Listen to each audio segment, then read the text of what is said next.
పారిపోయింది వచ్చి.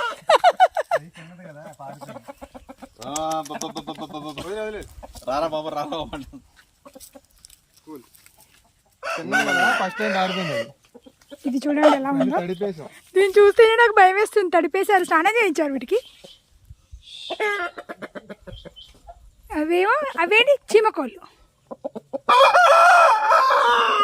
ఓయమ్మలో ఇందులో ఒకటి ఉంది. అదేది? అది ఎక్కడికి వెళ్ళిపోయింది? అది కాదు, అది ఇది బ్లాక్ పెట్ట భలే ఉండేది.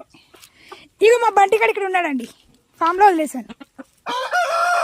అదిగో ఎర్రమ్మ అక్కడ ఉంది, బబ్బులు గారు కూడా అక్కడ ఉన్నాడండి, క్యారెట్ తింటున్నారు. ఇంకా చివరి కూడా ఉన్నాయండి కోళ్ళు. అది బాగుండే జగన్, బ్లాక్ పెట్ట అది లోపలికి వెళ్ళిపోయినట్టుంది.